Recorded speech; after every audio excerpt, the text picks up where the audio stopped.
Usually, when we talk about getting a medical diagnosis, there's this underlying expectation of precision, right? Oh, absolutely. Like it's engineering or something. Right.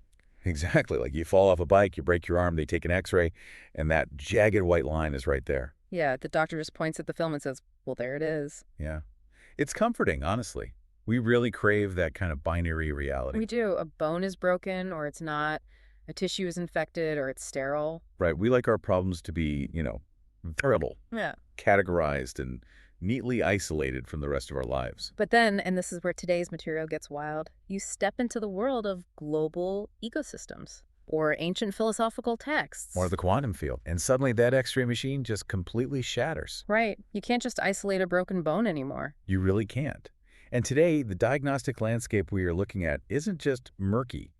It is, frankly, pointing to something genuinely terrifying. Terrifying is the right word for it. Because the eclectic stack of sources we have on the desk for this deep dive, and I mean incredibly eclectic, suggests that the looming global superbug crisis is not some random biological accident. No, it is not. It is a meticulously orchestrated cosmic correction. And that is the core thesis we really need to unpack today. Because, I mean, you mentioned the sources. I've spent years analyzing data for this deep dive, and this stack is just unprecedented. It's all over the place. It really is. On one end, we have these hardcore microbiology papers detailing the terrifying acceleration of antimicrobial resistance, AMR. Right next to heavy-duty quantum physics research on wave function collapse. Exactly. Plus ancient Vedic texts translated from Sanskrit and Gnostic creation myths discovered in the Egyptian desert back in 1945. Which is wild. And then there's the clinical psychology of something called echo theory. Yeah, and finally, tying it all together, the autobiographical and prophetic writings of a 21st century physician named Dr. Kadiyali Srivatsa. It honestly looks like someone dropped 5 different university curriculums on the floor and just shuffled them together. It does, but there is a thread. Right. And our mission today is to connect those wildly diverse dots. Because when you synthesize them, they reveal this chilling but profoundly important truth about the nature of reality itself. We're basically exploring the proposition that past souls, ancient civilizations, embedded deep knowledge into the very matrix of consciousness. And because humanity has crossed a dangerous line, the universe is currently using bacteria, viruses, and fungi as a planetary immune system. Yeah, an immune system designed to identify and eliminate disruptors. Entities who threaten the delicate balance of the global ecosystem. We are essentially talking about the universe formatting its own hard drive, right? Just to get rid of a corrupted file. That is exactly what it looks like. It's incredibly heavy. So I just want to ground us for a second to you listening. Today is Tuesday, March 31st, 2026. We are standing right on the precipice. We really are. An era that ancient texts and modern science both predicted. The convergence they warned about is happening right now, just outside your window. Which is why we need to understand the mechanics of the reality we actually live in. Right. Because to grasp why microscopic bacteria might be acting as a coordinated cosmic immune system, we first have to understand the fabric of the universe they operate within. We have to look at the underlying operating system. Exactly. So let's dive into that. How do we build a bridge from, microscopic bugs to the fundamental fabric of reality? Well, we build it by looking at the oldest texts on Earth alongside the newest science. Okay. And the startling revelation in our sources is that quantum physics and ancient Vedic texts, separated by roughly 3,000 years, are describing the exact same structural reality. That is just crazy to me. Walk us through the physics side first. Sure. Because I feel like we need to understand the modern mechanical view before we can look at the ancient philosophical view. Makes sense. Let's look at the foundational discoveries of the early 20th century. Physicists realized that at a quantum level, particles don't exist in a definite state until they are observed.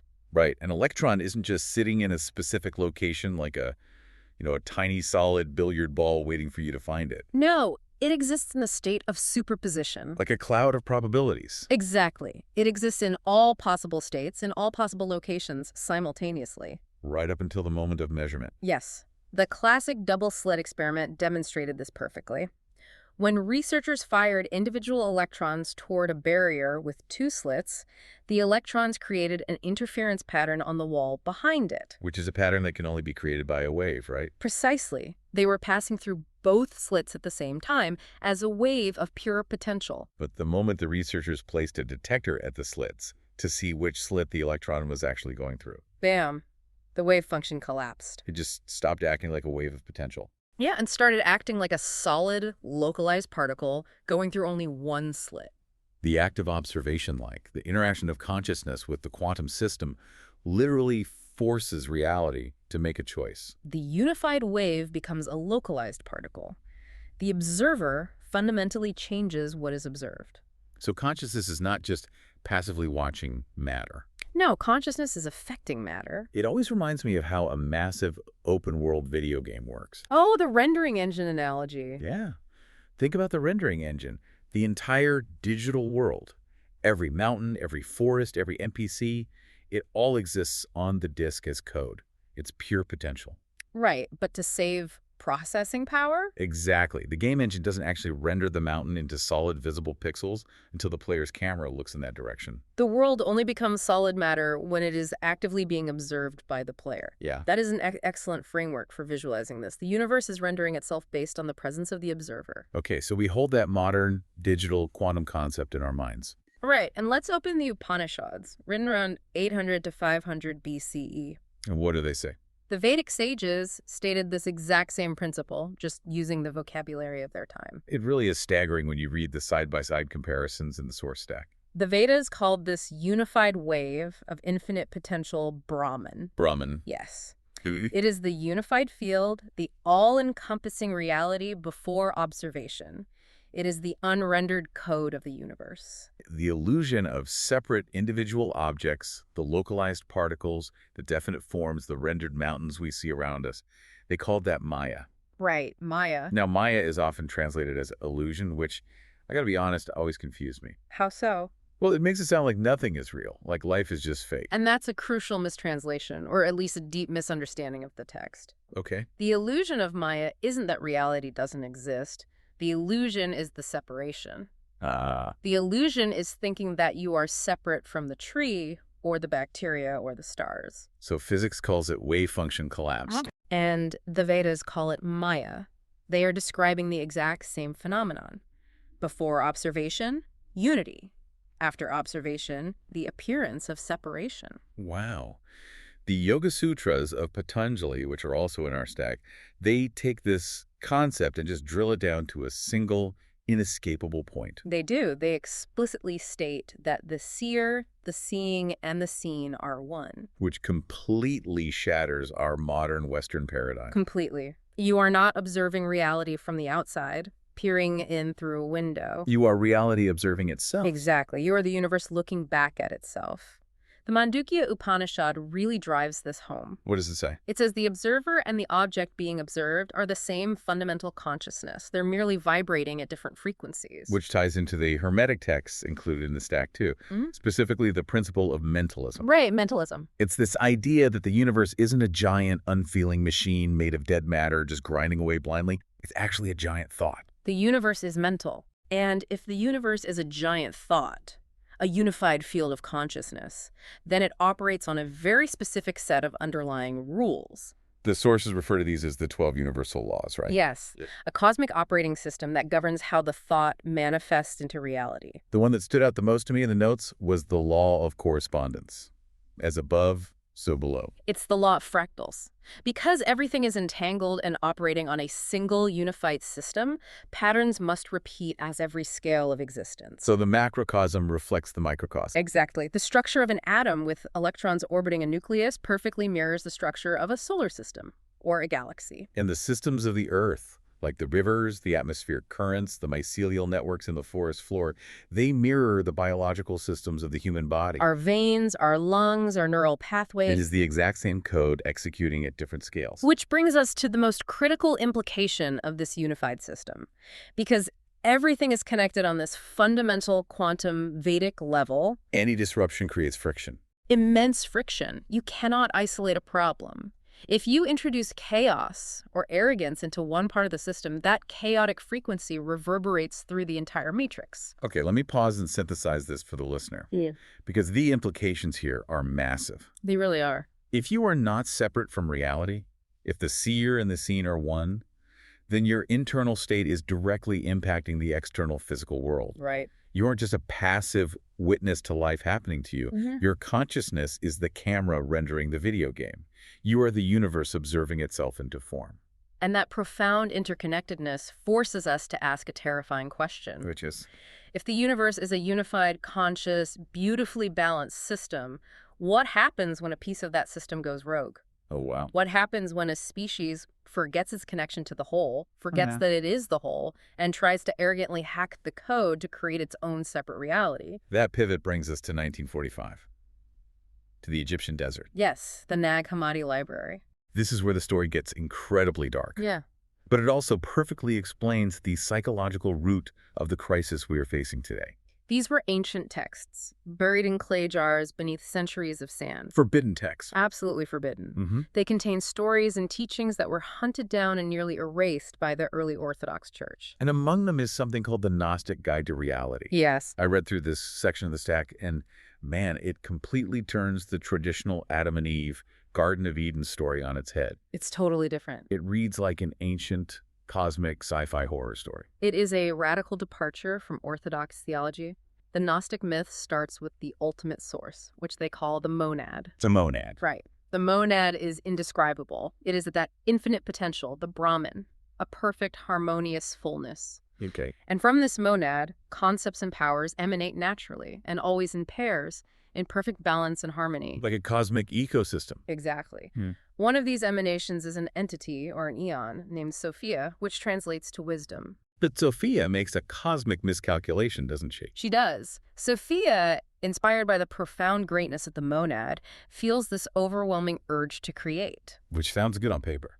Right, but instead of creating in partnership, in balance with the harmonious system of the universe, she tries to create entirely on her own. She steps outside of the heavenly democracy. Yes. And because she acts out of alignment, out of isolation, and a desire to manifest independently, she produces a massive distortion. A fractured, malformed power. The texts describe this entity as a lion-faced serpent. Yikes. They call him Yaldabaoth, or the demiurge. And the chilling part of this myth is the psychology of the demiurge. Because he's born in isolation, right? Yeah. Cut off from the higher reality of the monad. Exactly. He literally doesn't know where he came from. He is blind. And because he possesses immense creative power without any understanding of the interconnectedness of the source, he becomes incredibly narcissistic. The ultimate narcissist. He looks out at the emptiness, sees only himself, and declares, "I am the only God, there is no one above me." The blind, arrogant creator. Precisely. And the demiurge proceeds to build a world. But because he cannot comprehend the true, perfect harmony of the monad, he builds a flawed, counterfeit material world. A simulation built on ignorance, control, and fear. And he populates it with subordinate powers called archons. Archon. Think of them as parasitic administrators keeping his counterfeit system in line. The sources are very specific about these archons. They aren't described as literal red-skinned demons with pitchforks. No, not at all. They're described as psychological shackles, forces of confusion that keep humanity numb, distracted, obsessed with status, terrified of scarcity. Completely asleep to their true nature. But the demiurge makes one fatal error in his counterfeit creation, right? He does. When he creates humanity, he breathes his stolen power, the divine spark he inherited from Sophia, into the physical human form. He accidentally traps a piece of the ultimate infinite truth inside his physical simulated prison. Exactly. So inside every human being, there is a spark of the monad, a piece of that quantum unified field trapped in a simulation run by an arrogant, blind system. Okay, now let me push back on this for a second, because we are dealing with high-level mythology here. Sure. Are the sources suggesting we are literally, physically trapped in a hostile biological simulation run by a lion-faced serpent? Or is this an ancient poetic metaphor for the human ego? The beauty of the source material is that it acknowledges both interpretations, but insists that the functional mechanism is exactly the same either way. The mechanism is the same. Yes. Whether it's literal cosmology or a profound psychological metaphor, the Gnostic error is the act of creating without awareness of interconnectedness. It is the purest definition of adharma, violating the cosmic law of order. It is wielding power without wisdom. And this is where the ancient myth crashes violently into our reality in 2026. It really does. Because the sources draw a direct, undeniable line between the demiurge's arrogant creation and modern humanity's scientific endeavors. We are repeating the error. We are mirroring it perfectly. The text points out a haunting historical pattern. Past civilizations perished because they flourished, thrived, and eventually reached a stage where they tapped into the deep database of reality. They gained the ability to replicate life. Or alter the fundamental code of the Earth without understanding the cosmic consequences. They became the demiurge, and the cosmic operating system purged them to protect the whole. The hubris of modern science is exactly what they're talking about. Oh, without a doubt. The sources specifically call out the milestone in 2010 when Craig Venter's team created the first synthetic genome. Yes. They took a computer file, synthesized the DNA, and used it to birth a living, self-replicating cell. And we are also creating programmable xenobots, tiny living robots made from frog embryonic cells. We are literally writing the code of life from scratch. And we do it with absolute blindness to the interconnected matrix. Just like Yaldabaoth. Exactly. We invent things like gunpowder, which turned the tragedy of killing into an industrialized, detached process. We invented chlorofluorocarbons, blindly tearing a hole in the ozone layer just so we could have more convenient air conditioning. We split the atom and built weapons capable of incinerating the entire biosphere in an afternoon. We are altering the foundation of the environment without any true understanding of the quantum consciousness we are disrupting. We walk around thinking we're the monad, the ultimate masters of reality. But we are acting exactly like the demiurge. We are arrogant, blind creators. We are. And the text poses a brutal question. When a rogue species violates dharma on a planetary scale, when the wealthy and the powerful use their influence to tilt the balance of the ecosystem to serve their own greed, alienating the hard drive of life, how does a conscious universe respond? It unleashes an immune response. An ancient, microscopic, utterly ruthless immune response designed to target the disruptors. Which brings us out of the realm of philosophy and directly into the terrifying medical reality of antimicrobial resistance, AMR. The superbugs. Yeah. It is widely considered the defining health crisis of our time, often referred to in the literature as the silent pandemic. And the raw data is just staggering. It is. In 2019, AMR was associated with roughly 5 million deaths globally. 5 million? Yes. And the projections in our sources show that if left unaddressed, this number will skyrocket to 10 million deaths annually by 2050. 10 million people a year, dying from infections that used to be cured by a simple pill. And the timeline is accelerating faster than the models predicted. The sources warn we are entering a true post-antibiotic era by 2028 to 2030. Think about what that practically means for society. Routine surgeries become games of Russian roulette. Childbirth becomes massively deadly again. Cancer treatments, which wipe out your immune system, become immediate death sentences because a simple scratch from a rose bush could lead to an untreatable staph infection. To understand how the universe is using bacteria as an immune response, we have to look closely at the mechanics of the microbial empire. Bacteria are the genesis of life on Earth. They have existed for billions of years. Right. They have survived mass extinctions, extreme atmospheric changes, even the vacuum of space. They are the ultimate biological survivors. Now, I want to clarify something here because a lot of people think that human antibiotics somehow created these superbugs, like we mutated them in a lab. Oh, I see what you mean. But the resistance genes themselves, these ARGs, antimicrobial resistance genes, they are ancient, right? Absolutely ancient. That is a critical misconception. We didn't invent resistance. Right. Scientists have extracted DNA from bacteria frozen deep in the permafrost, dating back 30,000 years long before humans even existed, and found genes resistant to penicillin and tetracycline. How is that even possible if penicillin wasn't invented until 1928? Because the microscopic world is intensely competitive. Soil bacteria and fungi have been fighting each other for territory and resources for eons. Oh, so they naturally produce antibiotic compounds to kill their microscopic rivals. Exactly. Fungi produce penicillin naturally to kill bacteria, and in response, those bacteria evolved resistance genes as defense mechanisms to survive the fungi.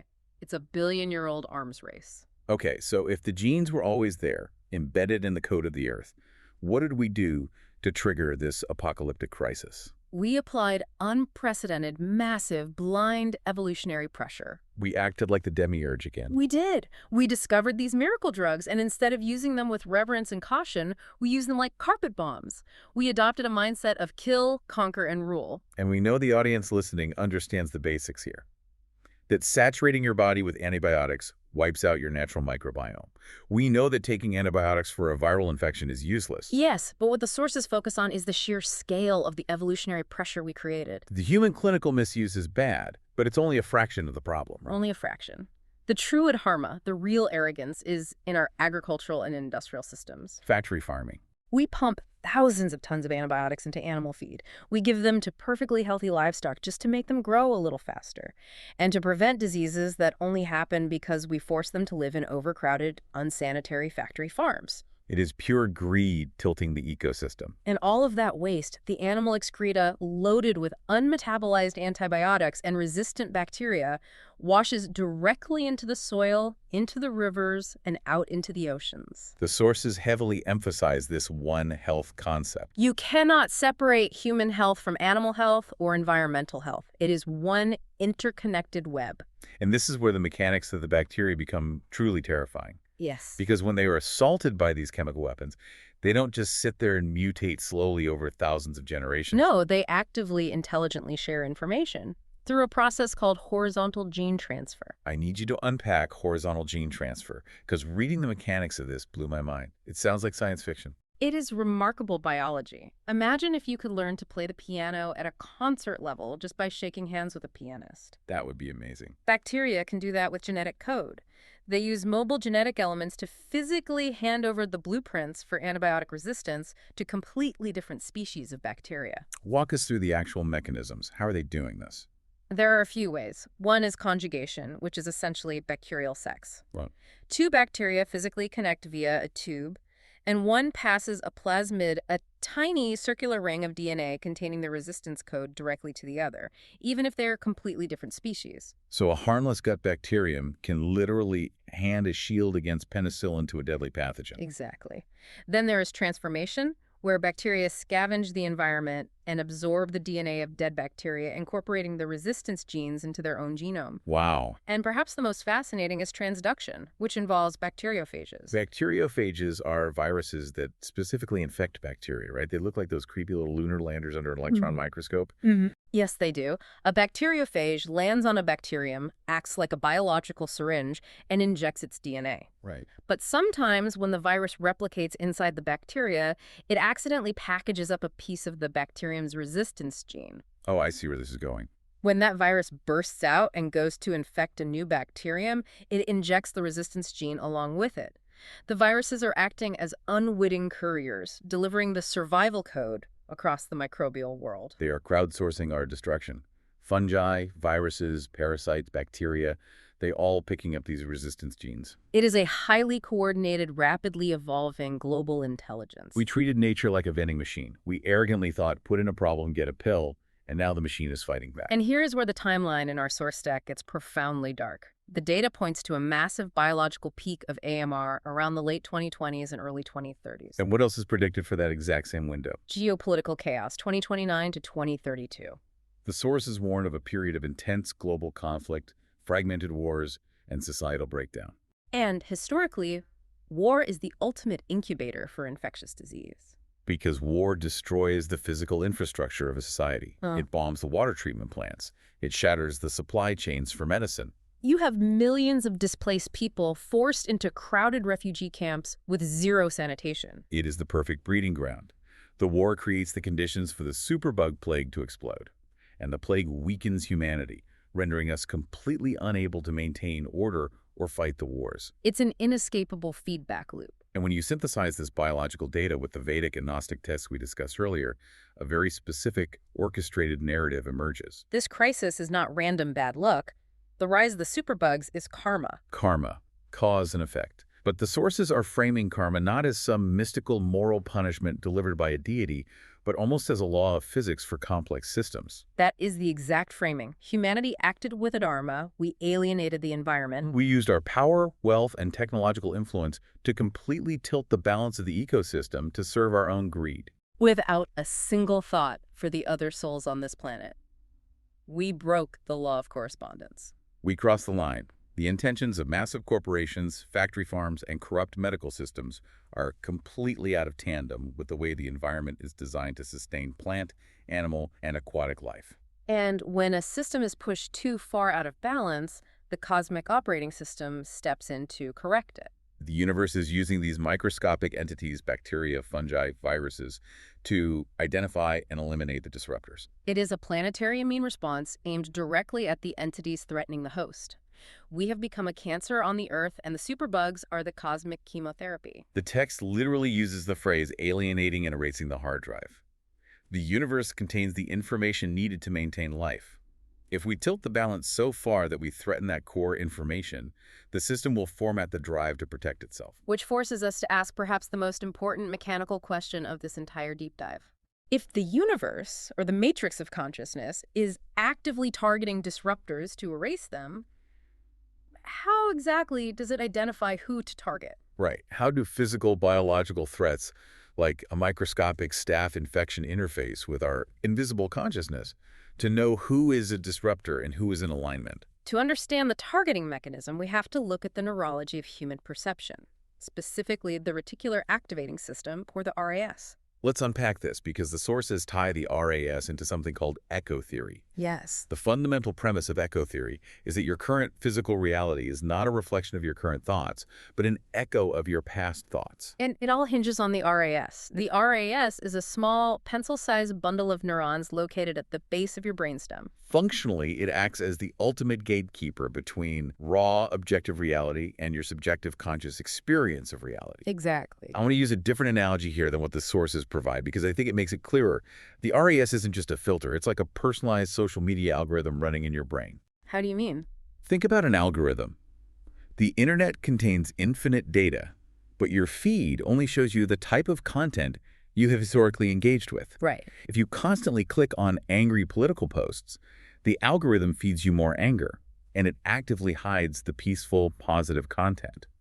The internet hasn't changed, but your experience of it has been narrowly curated to match your programmed engagement. The RAS does exactly this, but with physical reality. Yes. That is incredibly precise. Every single second, your brain is bombarded by roughly 11 million bits of sensory information. 11 million. The temperature of the air, the hum of the refrigerator, the feeling of the chair against your back, the visual data of every object in the room, every sound from the street outside. If your conscious mind tried to process 11 million bits of data a second, you would go instantly catatonic. Your brain would crash like an overloaded server. So the RAS filters that data. It deletes, ignores, or actively suppresses 99.99% of reality. It only lets about 50 bits of information per second into your conscious awareness. 11 million down to 50. That is an absurd bottleneck. It is necessary for survival, but the RAS doesn't filter randomly. It filters based on instructions. It looks for data that matches your programmed priorities, your deep-seated beliefs, and your emotional charges. If you deeply believe the world is a hostile, dangerous place, your RAS will actively scan those 11 million bits for evidence of danger. And it will let only that data through to your conscious mind. And it will literally delete the evidence of safety or opportunity. It's like the invulnerable gorilla experiment. Oh, right. You are so focused on counting the basketball passes that your brain literally edits out the person in a gorilla suit walking across the screen. Exactly. But echo theory introduces a critical, frustrating caveat. The RAS algorithm does not update instantly. Right, because there is so much neurological wiring to manage, it updates in cycles. There is a delay, typically 60 to 90 days, between when you consistently change your internal programming and when your RAS starts filtering reality to match it. Hence the echo. So if I decide today, I'm going to be healthy, I'm going to be sovereign, I'm not going to live in fear of disease, my physical reality isn't going to magically change tomorrow. Tomorrow, you are still experiencing the physical echo of the fearful, dependent thoughts you were broadcasting 2 months ago. The algorithm is still serving me last month's feed. Yes, and people give up because they try to change their thoughts for 3 days, see no results, and assume they are victims of a random universe. They don't realize they're living in a delay. But if we scale this up, connecting it to the macrocosm of the superbug crisis, what happens when a global population's collective RAS is programmed for fear, for medical dependency, and for that demiurge kill, conquer, and rule mentality? Garbage in, garbage out on a planetary scale. The sources bring in declassified CIA documents, specifically the Gateway process, and decades of rigorous scientific research from the Heart-Math Institute to explain this. To explain how this internal filter interacts with the external world, to paint a target on our backs. The heart math research is vital to understanding the mechanics here.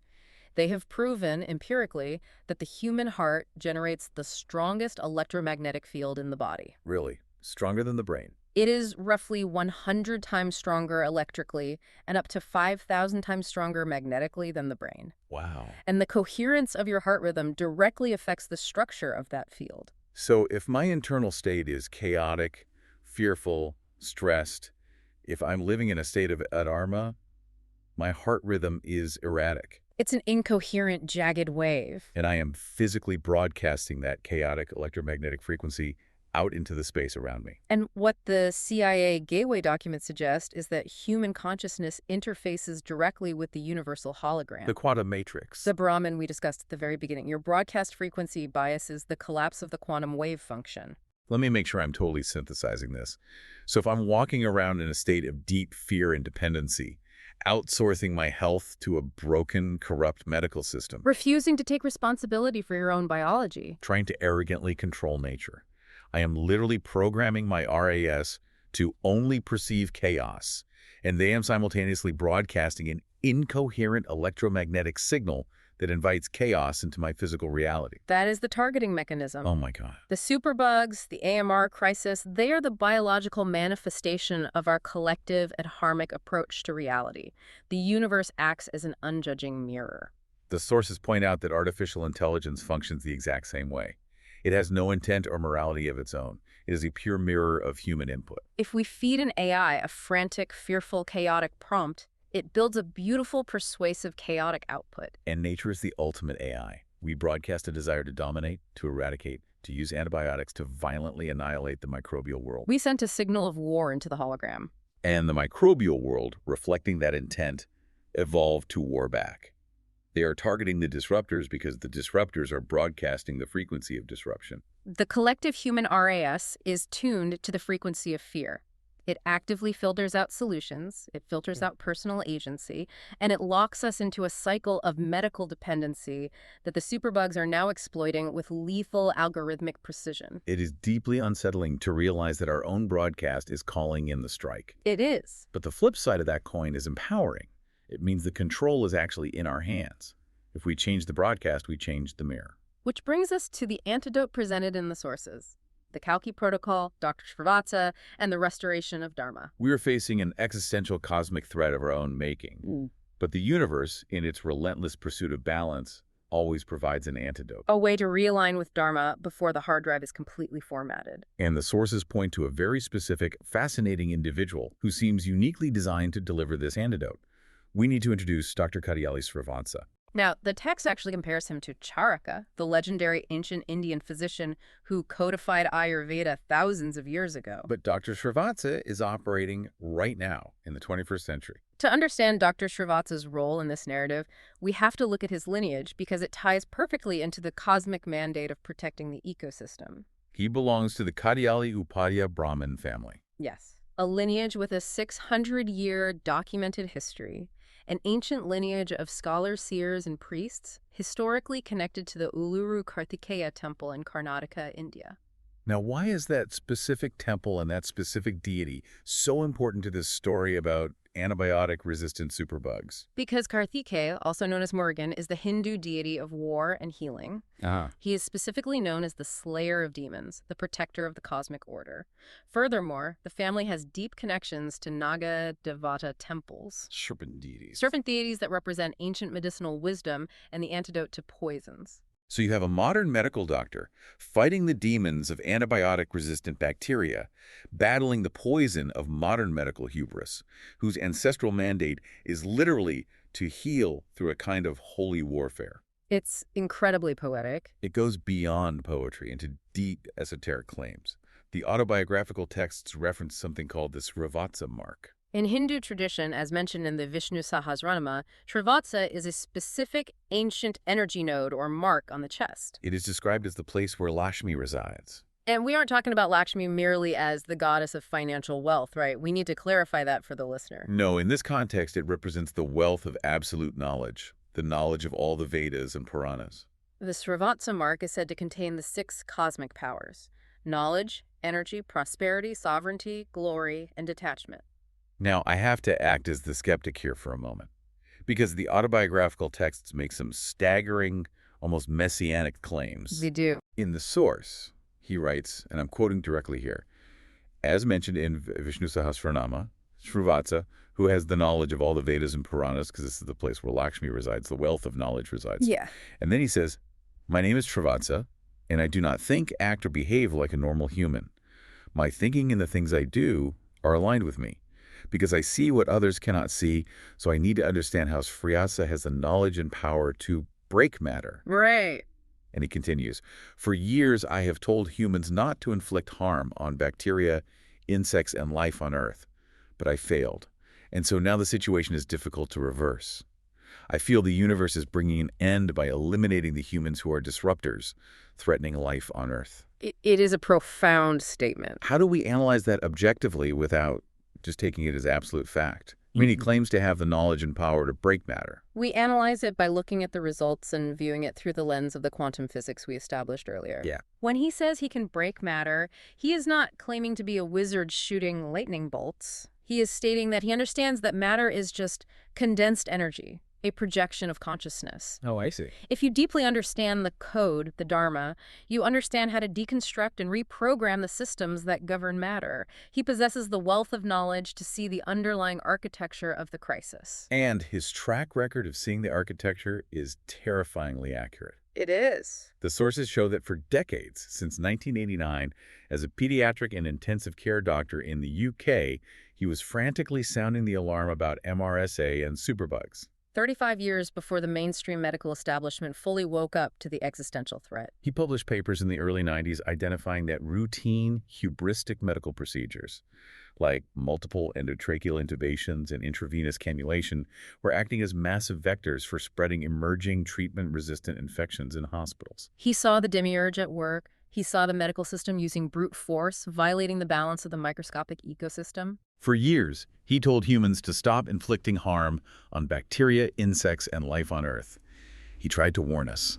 But, as the texts mournfully admit, he failed to stop the greed of the medical system. The profit motive of the pharmaceutical industry was just too strong. The urge to prescribe a pill for every problem was too deeply ingrained in our collective RAS. And so now, as he states, the situation is incredibly difficult to reverse. The tipping point has been crossed. He feels the universe is actively bringing an end by eliminating the human disruptors who are threatening life on Earth. The superbugs are here. In a sense, the war to prevent the crisis is lost. But his dharma isn't over.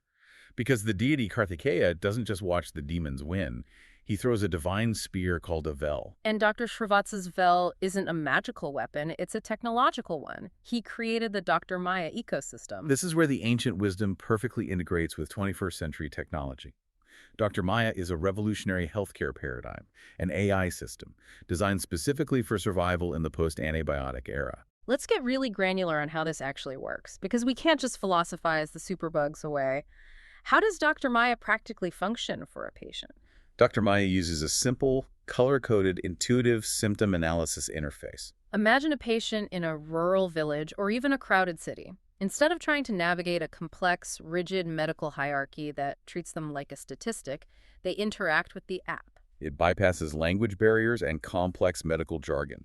It connects directly with advanced AI to empower the individual to understand their own symptoms in real time. It democratizes the knowledge. It takes the power away from the priesthood of the corrupt medical establishment and puts it directly into the hands of the patient. Exactly. And its primary function in the face of the AMR crisis is early identification and isolation. If we cannot cure the superbug with antibiotics because the drugs simply don't work anymore, our only defense is to identify infected individuals immediately.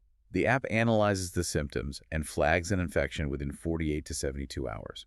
It then instructs the individual to isolate at home to prevent community spread. It's a localized, intelligent quarantine system. And the data in the stack suggests this approach could reduce unnecessary healthcare consultations by up to 80%. That means 80% fewer people walking into crowded hospitals, sitting in waiting rooms, and demanding antibiotics for viral infections that don't need them. It breaks the cycle of the incubator. It preserves the few effective antibiotics we have left by using them only with absolute precision. But more importantly, on a philosophical level, Dr. Maya represents a complete paradigm shift in consciousness. It's a shift from kill, conquer, and rule the adharmic demiurge mindset that created the problem to live and let live. A true symbiotic relationship with the microbial world. We have to realize that we are swimming in an ocean of bugs. We have to stop throwing harsh chemicals at our environment, trying to sterilize the world. We have to respect the ecosystem. Dr. Maya teaches self-reliance, careful observation, and alignment with natural law. It is the literal, physical mechanism to prove to the universe that we are no longer disruptors. By taking responsibility for our health, by using this technology to reduce our panic and medical dependency, we change our internal electromagnetic broadcast. We change our RAS filter from fear to sovereignty. We signal to the cosmic matrix that we are ready to be stewards of the earth again. It's the only way to avoid being erased from the hard drive. We have to change the code we are projecting into the simulation. Man. Okay, let's pull the lens all the way back because we have covered an immense amount of ground today. We truly have traversed the entire spectrum of reality. We started in the quantum field, exploring how observation collapses reality into form, and how the ancient Vedas understood this 3,000 years ago. We traveled through the Egyptian desert, learning the Gnostic myth of the demiurge and the grave danger of arrogant creation. We confronted the terrifying immediate data of antimicrobial resistance, the superbugs that have evolved via horizontal gene transfer to exploit our hubris. We examined the neurological mechanics of the reticular activating system and echo theory, realizing that our external reality is a delayed reflection of our internal emotional coherence. And finally, we looked at the prophetic work of Dr. Srivatsa and his technological spear, Dr. Maya, designed to restore Dharma and guide us into a symbiotic existence with the microbial world. So I want to address you, the listener, directly. We've laid out the map. The universe is a conscious system, and it is actively correcting a severe imbalance. The superbugs are the cosmic police. The question you have to answer right now is, are you a disruptor or are you in alignment? What signal is your heart broadcasting into the universal matrix right this second? Are you operating out of fear, dependency, and a desire to control? Or are you moving towards sovereignty, awareness, and a profound respect for the web of life? It is the ultimate test of our species. And there is one final, incredibly provocative piece of data from the source stack that we have to leave you with. It's something for you to mull over long after this deep dive ends. Lay it on us. In June 2024, researchers at MIT conducted an experiment that pushed the boundaries of everything we thought we knew about information and reality. They pushed a 12-qubit quantum system into a state of teleportation. Now, this wasn't a biological system. It was purely organized quantum information. Pure code. And what happened? When they sent a simple binary prompt into the system, a signal essentially asking, "Are you there?" The system didn't just return static. It didn't return random noise. It returned a structured, deliberate reply.